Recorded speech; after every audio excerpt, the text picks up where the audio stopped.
Jeeva today பார்வையாளர்களுக்கு வணக்கம். இன்றைய நேர்காணலில் தமிழக வெற்றி கழகத்தினுடைய முன்னாள் நிர்வாகி, அரசியல் பார்வையாளர் வீராசாமி மணிகண்டன் அவர்கள்.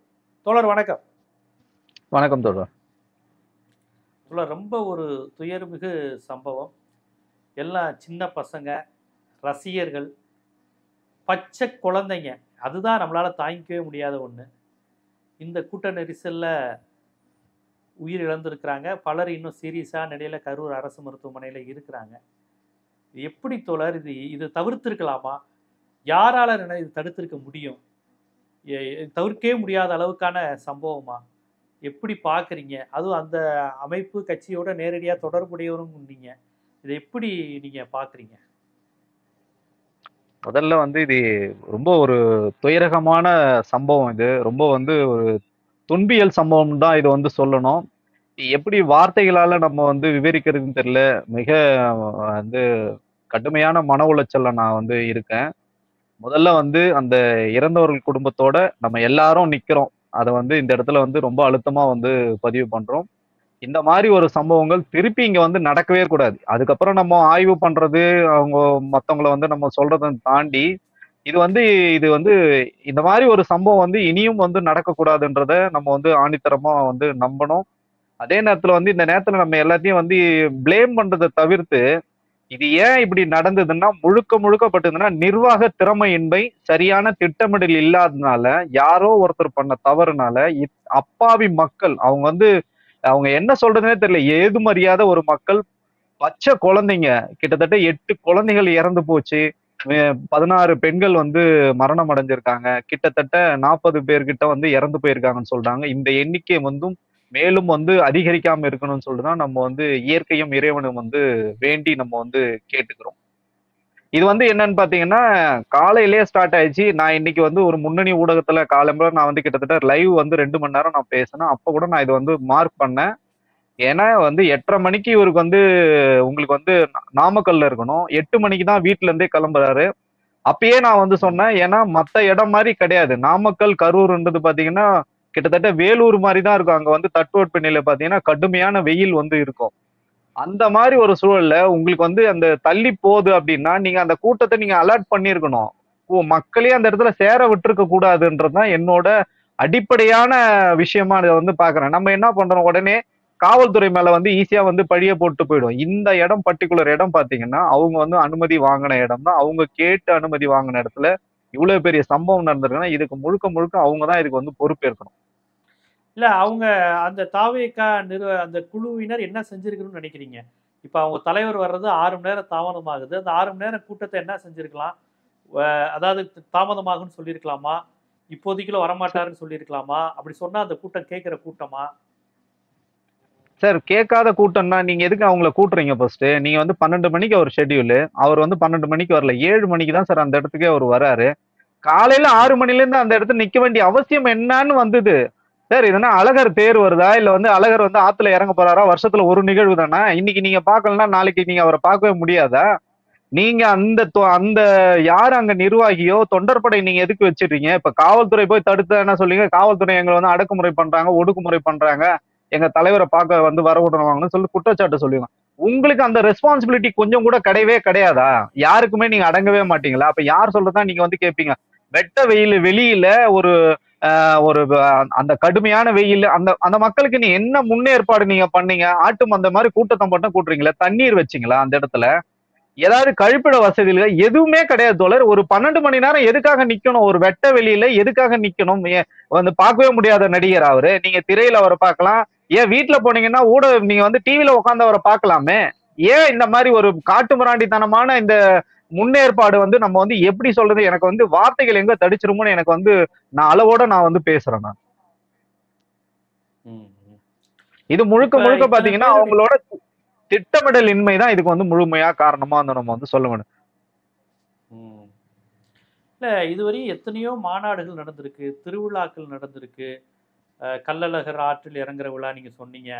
மதுரையில சந்தனக்கூடு விழாக்கள்லாம் நடக்கும். திமுக, அதிமுக மிகப்பெரிய மாநாடுகள், கூட்டணி கட்சி அறிவிக்க பல கட்சிகள் ஒரே இடத்துல கூடி மைதானத்தில் நிற்பது. அப்பெல்லாம் கூட்டம் வரும். அப்பயும் ஆண்கள் வருவாங்க, குழந்தைகள்லாம் வந்திருக்கிறாங்க. ஆனா இவ்வளவு ஒரு ஒழுங்கின்மை வந்து நடைபெற்றது இல்லையே. ஏன் இந்த தாவேகா கட்சிக்கு மட்டும் ஏன் இந்த மாதிரி நடக்குது? அது என்னன்னு பாத்தீங்கன்னா, இப்ப நீங்க சொன்ன இத்தனை கூட்டங்கள்லயும் பாத்தீங்கன்னா, ஒரு திருவிழான்னா கூட அந்த விழா கமிட்டின்னு ஒண்ணு இருப்பாங்க. அவங்க வந்து ம், அதை சரி ம், ம். பண்ணுவாங்க. அதுக்கப்புறம் காவல்துறை இருக்கும். காவல்துறை என்ன சொல்றாங்களோ அதுக்கு கட்டுப்பட்டு அவங்க வந்து நடப்பாங்க. கோர் டீமா இருந்து வேலை பார்ப்பாங்க. காவல்துறையும் அந்த குழுவும் சேர்ந்து வேலை பார்ப்பாங்க. இதே மித்த பிற கட்சிகள் இப்ப கூட பாத்தீங்கன்னா, அதே கரூர் பகுதிகள்ல வந்து திமுகவோட கூட்டங்கள்லாம் நடந்தது. 2 நாளுக்கு முன்னாடி அதே இடத்துல எதிர்க்கட்சி தலைவர் வந்து இந்த சம்பவம் நடந்த இதே இடத்துல எதிர்க்கட்சி தலைவர் வந்து போயிருக்காரு. அப்ப அவங்களாலாம் உங்களுக்கு எப்படி ஆர்கனைஸ் பண்ண முடியுதுன்னா, அவங்களுக்கு வந்து எக்ஸ்பீரியன்ஸ் இருக்கு. காவல்துறையோட எந்த விஷயங்கள்லாம் வந்து கைகோர்த்து வேலை செய்யணும், எதெல்லாம் வந்து பிரியாரிட்டி, மக்களுக்கு என்ன பிரியாரிட்டி, என்ட்ரன்ஸ் எது, எக்ஸிட் எது, என்னென்னலாம் நீங்க முன்னேற்பாடு பண்றீங்க, ஆம்புலன்ஸ் வச்சிருக்கணும், இந்த மாதிரி விஷயங்கள்லாம் பண்ணா மட்டும்தான் நீங்க இவ்வளவு பெரிய கூட்டத்தை சேர்க்க முடியும். நான் ஏன் தொடர்ச்சியா வந்து இதை விமர்சனம் பண்ணேன், இவங்களுக்கு வந்து அறிவுறுத்தல் நான் சொல்லிக்கிட்டே இருந்தேன். நீங்க எங்கேயோ ஒரு இடத்துல மாட்ட போறீங்க, இது உங்க பிரச்சனை, அந்த பொதுமக்கள் பிரச்சனை பண்றது தொடர் சவுண்ட் முட்டாள்தனமான வேலையா இருக்கு. நீங்க வந்து திருச்சியிலேயே நான் வந்து கண்டிச்சேன். இந்த கூட்டத்தை நீங்க தேவையில்லாத கூட்டுறீங்க. அவர் வந்து நடந்து போகிற வண்டிக்கு முன்னாடி நடந்து போறாங்க. திருப்பி அந்த கூட்டம் ரிப்பீட்டடா வருது. நீங்க தேவையில்லாம 5 மணி நேரம் ரோட் ஷோ காட்டுறீங்க. ரோட் ஷோ பண்ணது உங்களுக்கு அனுமதி இல்ல. ஏதாவது நாளைக்கு சிக்கல்கள் வந்துன்னா நாளைக்கு விஜய் அவர்களோட தலை தான் ஒரு உருளும். இதை வந்து நீங்க திட்டமிட்டு இந்த தொண்டர்கள் வந்து திரு விஜய் அவர்களை வந்து சிக்கல்ல மாட்டி விடுறாங்கன்னு நான் தொடர்ச்சியா நான் சொல்லிட்டு இருந்தேன். எந்த விதமான திட்டமிடலும் கிடையாது. எந்த விதமான முன்னேற்பாடும் பண்றது இல்ல. நீங்க வந்து வேணும்னே லேட் பண்ணி இந்த கூட்டத்தை வந்து ஃபுல் பண்றீங்க, கூட்டத்தை வந்து சேர்க்கறீங்கன்னு நான் தொடர்ச்சியா நான் வந்து குற்றச்சாட்டு சொல்லியிருந்தேன். இன்னைக்கு அந்த குற்றச்சாட்டுகளை நீங்க வந்து காழ்ப்புணர்ச்சியில சொல்றோம்னு சொன்னது இன்னைக்கு வந்து எவ்வளவு பெரிய இழப்புகளை வந்து இன்னைக்கு வந்து சந்திச்சிருக்கோம். நீங்க யார வந்து குறை சொன்னீங்களோ அந்த அமைச்சர் இன்னைக்கு ஓடி ஓடி வேலை பார்த்துட்டு இருக்காரு. அதே கரூர்ல இவரு அந்த சம்பவம் நடக்கிறதுக்கு முன்னாடி பேசின அந்த அமைச்சர் இன்னைக்கு ஓடி ஓடி வந்து வேலை பார்த்துட்டாரு. இந்த குறை சொன்ன நபர்கள் இன்னைக்கு அந்த இடத்திலேயே கிடையாது. இதுதான் அரசாங்கத்துக்கும் ஒரு தனி மனிதனுக்குமான வேறுபாடு. அரசாங்கத்தை நீங்க வந்து அரசியல் ரீதியா குறை சொல்லலாம். ஆனா நீங்க வந்து அந்த கட்டமைப்பு ரீதியா ஒரு தனி மனிதரால பண்ண முடியாது. அரசாங்கிட்ட தான் அந்த கட்டமைப்பு இருக்கு. இன்னைக்கு பாருங்க, எல்லாமே இப்ப பல உயிர்கள் வந்து அங்க வந்து காப்பாற்றப்பட்டிருக்கு. இந்த இந்த இந்த இழப்புகள்ல பாத்தீங்கன்னா 30க்கு மேற்பட்டவர்கள் வந்து களத்திலே இறந்து போயிருக்காங்க. எவ்வளவு பெரிய வேதனை! இதுனா போர்க்களமா இது? ஒரு கட்சி ஒரு தலைவரை பார்க்க தானே வந்தாங்க. இதுனா போருக்கா வந்தாங்க அவங்க? இது எந்த மாதிரி ஒரு மனநிலை, எந்த மாதிரி ஒரு பாசிச தன்மைன்னு எனக்கு வந்து புரியவே இல்லை. இது இது வந்து தொடரக்கூடாது. இதுக்கு வந்து கண்டிப்பா வந்து இப்போ ஒரு குழு போட்டிருக்காங்க. வந்து மாண்புமிகு முதலமைச்சர் வந்து ஒரு குழு போட்டிருக்காங்க. அந்த குழு வந்து இதுக்கு வந்து உண்மை தன்மையை வந்து கண்டறிந்து இது யாரு வந்து இந்த தவறு பண்ணாங்களோ அவங்க நிச்சயமா வந்து சட்டத்தின் முன்னாடி வந்து அவங்களுக்கு வந்து தண்டனை கொடுக்கணும்ன்றதான் நம்மளோட இப்ப ஒரே ஒரு இதுவா இருக்கு, கேள்வியா இருக்கு. ஏன்னா இது இல்லைன்னா இது தொடரக்கூடாது. இப்ப என்ன தெரியுங்களா ஆகும், இவரோட கூட்டங்கள் எதுக்குமே அனுமதி கொடுக்க மாட்டாங்க. இப்ப உடனே இவங்க திருப்பி வந்துருவாங்க, எங்க தலைவருக்கு மட்டும். இதுக்கு யாரு பொறுப்பேற்க முடியும் சொல்லுங்க? இன்னைக்கு அரசாங்கம் தான் ஒரு தாய் உள்ளத்தோட இன்னைக்கு இறங்கி எல்லா வேலையும் செஞ்சுட்டு இருக்காங்க. நீங்க எங்க போயிட்டீங்க? அவரு நேரம் கிளம்பி இப்ப சென்னை வந்துட்டாரு. முதலமைச்சர் எல்லாத்தையும் கேன்சல் பண்ணிட்டு நாளை காலை போறவரா இருந்தவர் இன்னைக்கு இரவே கிளம்பி போறாரு. தனி விமானத்துல கிளம்பி கரூருக்கு போறாரு. கரூர்ல இருந்தவர் சென்னைக்கு வந்துட்டாரு. இதுதான் வந்து ஒரு தனி மனிதருக்கும் ஒரு அரசாங்கத்துக்குமான வித்தியாசம். மக்களை யார் நேசிக்கிறாங்க, மக்கள் பக்கம் யார் நிக்கிறாங்க, இந்த பக்கம் இந்த நேரத்திலேயாவது அவங்க வந்து நிக்கணும் மக்கள் பக்கம்.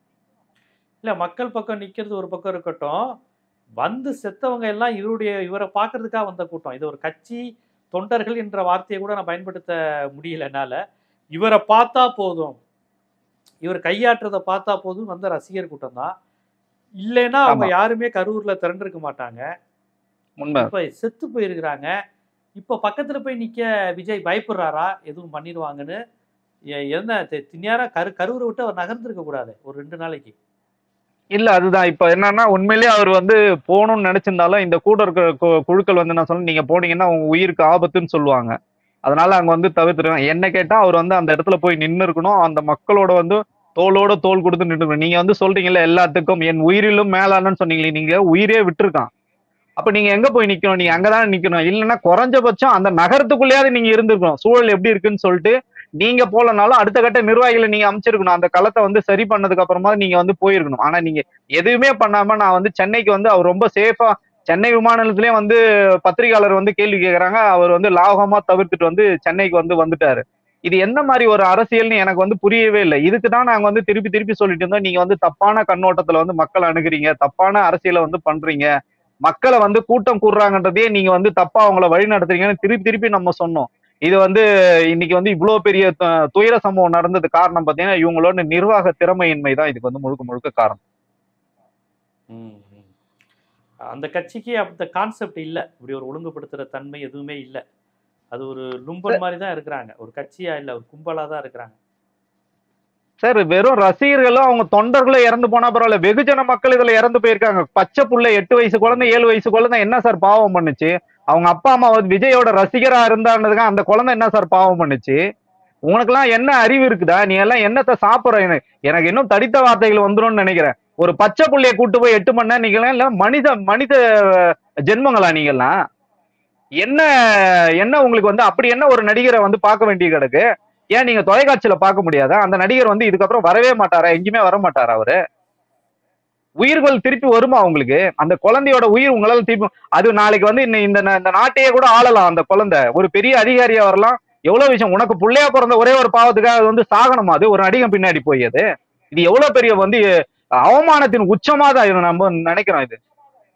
படித்த சமூகம் எவ்வளவு முன்னேறி இருக்கோம். இன்னைக்கு இந்தியாலே வந்து முதன்மையான மாநிலம் நம்ம வந்து சொல்லியிருக்கோம். நம்ம வந்து நாகரிகம் வந்து நம்ம வந்து அவன் இங்க வந்து காட்டுமுறை என்ன காலத்துல நம்ம ஆட்சி முறை வந்து பண்ணியிருக்கோம். நம்மளோட மொழி என்ன, நம்மளோட கலாச்சாரம்னா, பண்பாடு என்ன, நம்மளோட எழுத்து வன்மை என்ன, நம்மளோட படிப்பறிவு என்ன, நம்மளோட இலக்கியம் என்ன, எவ்வளவு இருக்கு. அதை விட்டுட்டு ஒரு நடிகன் பின்னாடி போய் இப்படி உயிரை விட்டுட்டு சாகிறது எது எவ்வளவு பெரிய கேவலமா இருக்குது. ம். நீங்க என்ன சுதந்திர போராட்டத்துக்கு போய் உயிரை விட்டீங்கன்னா நம்ம வந்து சொல்லலாம் தேசத்துக்காக உயிர் விட்டாங்க. ஒரு நடிகனை பாக்குறதுக்காக உயிர் விடுறீங்கன்னா நம்ம எந்த மாதிரி இதை சேர்க்கறது, எந்த கணக்குல சொல்றதுன்னு நமக்கு தெரியல. வேதையின் உச்சமா தான் இருக்கு. நமக்கு வந்து இன்னும் வந்து நமக்கு வந்து அந்த பதட்டத்துல இருந்து நான் இன்ன வரைக்கும் நான் வந்து வெளியில இதை தான் நான் வந்து படிப்படியா நான் சொல்லிக்கிட்டே இருந்தேன். இந்த மாதிரி ஏதோ ஒரு அசம்பாவிதம் நடக்க போகுது, நீங்க கவனமா இருங்க. இன்னைக்கு கூட நான் சொல்றேன். அப்ப சொல்லும் போதெல்லாம் நாம வந்து நீ வந்து திமுகவோட கைகூலி, நீ வந்து கட்சி விட்டு வெளில போயிட்டு நீ பேசணும். இன்னைக்கு நம்ம சொன்னதானே இன்னைக்கு நடந்திருக்கு. இப்ப இதுக்கு யாரு பொறுப்பு இருப்பாங்க?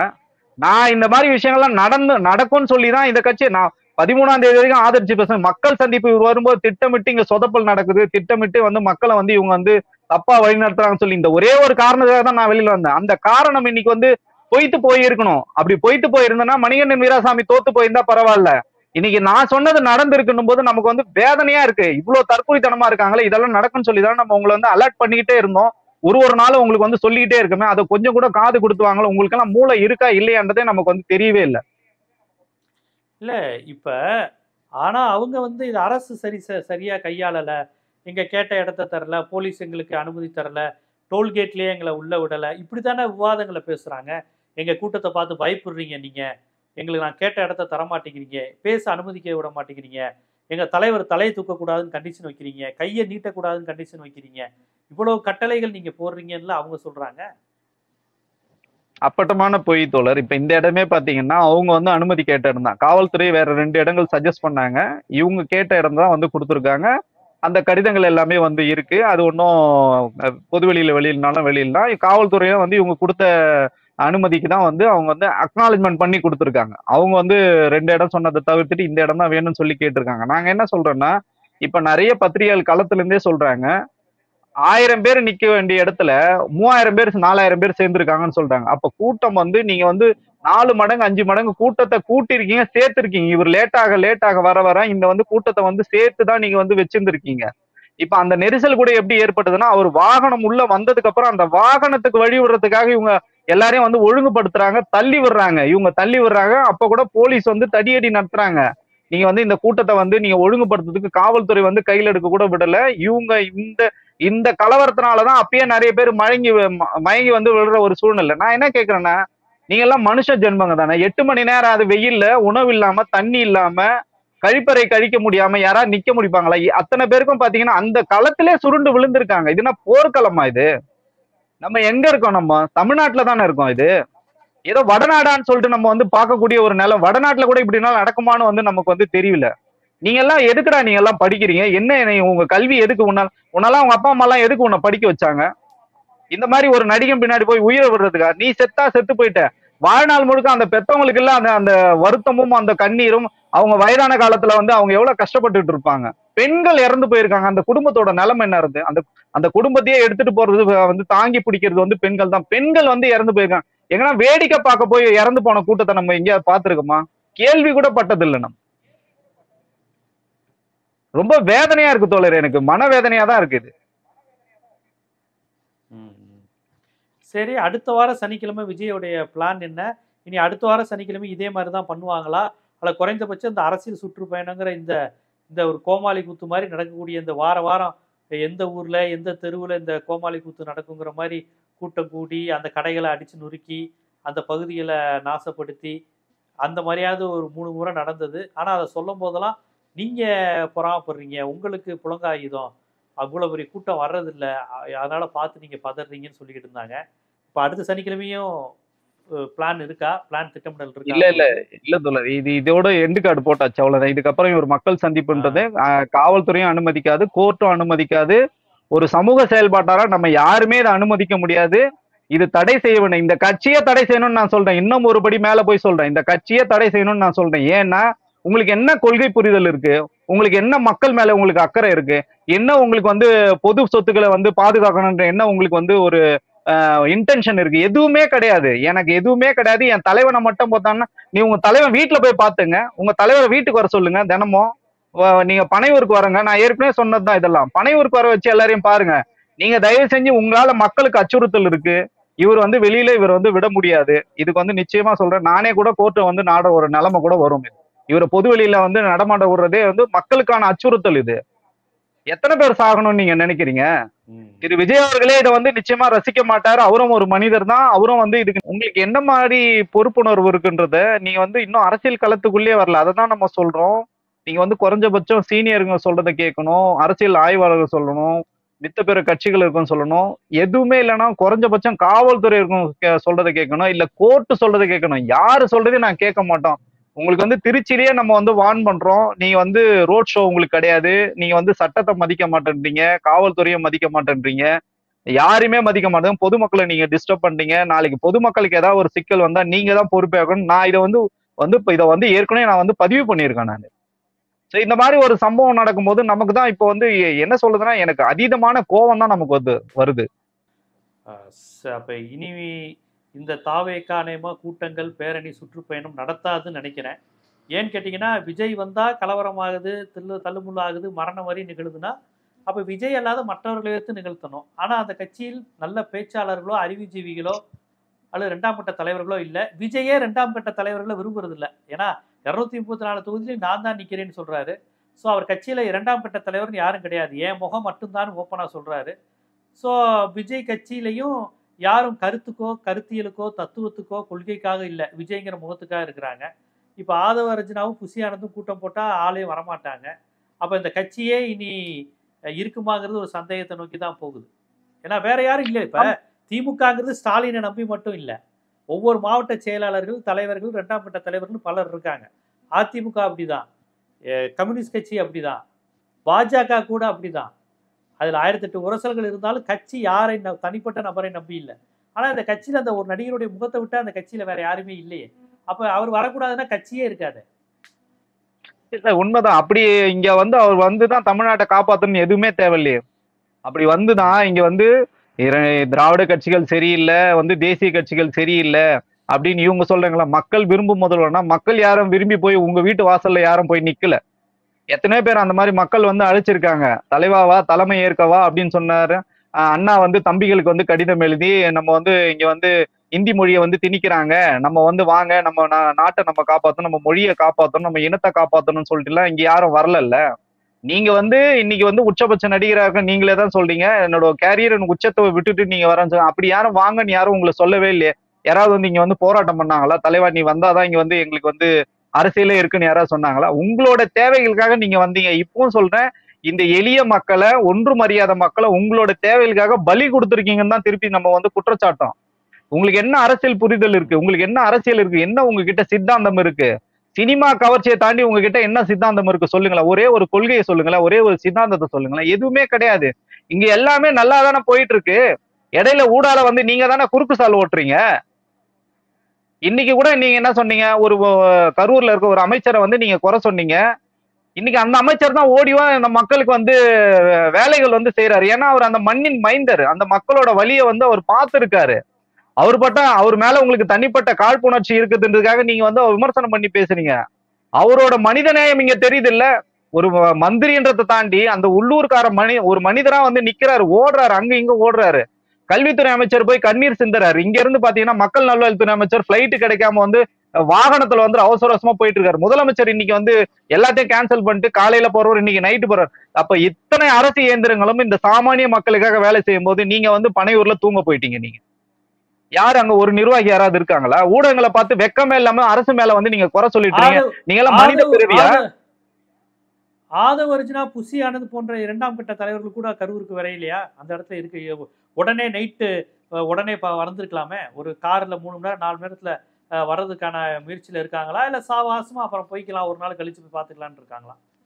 இல்ல தோழர், பயப்படுறீங்க. நீங்க என்ன சொல்றீங்கன்னா அந்த இடத்துல போனா மக்கள் வந்து எங்க உங்களை ஏதாவது கேள்வி கேட்பாங்களோ அடிச்சிருவாங்களோ நீங்க பயப்படுறீங்க. அப்படி உங்களுக்கு பயம் இருக்கிறவங்க நீங்க எதுக்கு நீங்க அரசியலுக்கு வந்துருங்க? அப்படி என்ன உங்களுக்கு முதலமைச்சர் கனவு வேண்டி கிடக்கு? உங்களுக்கு என்ன அரசியல்? உங்களுக்கு என்ன தமிழ்நாட்டுக்கு உங்களுக்கு என்ன தொடர்பு இருக்கு? ஃபர்ஸ்ட் சொல்லுங்க. இந்த மக்களோட மக்களா நீங்க நிக்கணும். ஓகே, இது நடந்தது ஒரு அசம்பாவிதம்னு சொல்லிட்டு யார் சொல்லணும்? நீங்க சொல்லணும். உங்களோட நாங்க நிக்கிறோம். அரசாங்கத்தை நீங்க வந்து உதவி கேட்டிருக்கணும். வாங்க எங்களுக்கு உதவி பண்ணுங்கன்னு சொல்லிருக்கணும். அந்த இடத்துல உங்களோட மனிதாபிமானமும் வந்து மேல வந்து தெரிஞ்சிடும். உங்களோட தலைமை பண்பும் வந்து மேல வந்திருக்கும். தலைமை பண்பும் கிடையாது, மனிதாபிமும் கிடையாது, எதுவுமே கிடையாது. அதான் சொல்றேன், நம்ம ஏற்கனவே நம்ம வந்து சொல்லிட்டு இருக்கோம். இது தற்கூரி கூட்டம். நம்ம எதுக்கு சொல்றோம்? நம்ம இதெல்லாம் நடந்துரும் சொல்லி தான் நம்ம வந்து சொல்றோம். நீங்க என்ன பெரிய அறிவுஜீவி மாதிரி எங்களெல்லாம் வந்து நீங்க வந்து குறை சொல்லிக்கிட்டு இருந்தீங்க. எங்களை குறை சொல்லிட்டு போங்க, அதை பத்தி பிரச்சனை இல்லை. இதுக்கு யார் இப்ப பொறுப்பேற்கிறது? இறந்த இழந்த உயிர்களை உங்களால திருப்பி கொடுக்க முடியுமா? இது எவ்வளவு பெரிய கருப்பு கருப்பு தினம் தெரியுங்களா? தமிழ்நாட்டு அரசியல்ல மிகப்பெரிய ஒரு கருப்பு தினம் இது. யாரால? உங்களுக்கு அரசியலும் தெரியல, மக்களை அணுகவும் தெரியல, ஆர்கனைஸ் பண்ண தெரியல. தயவு செஞ்சு நீங்க எல்லாம் உங்களை யாரை இங்க வந்து கட்சி நடத்த சொல்ல. நீங்க எல்லாம் வந்து சட்டத்தின் முன் நிறுத்தப்படுவீர்கள். உங்களுக்கு நிச்சயமா கடுமையான தண்டனை வந்து இதை வந்து கொடுக்கணும். இதுக்கு வந்து ஒரு ஆய்வு கமிட்டி போட்டு இப்ப போட்டிருக்க அந்த கமிட்டி வந்து உண்மை தன்மையை அறிஞ்சு இவங்க எல்லாம் வந்து பனிஷ் பண்ணணும்.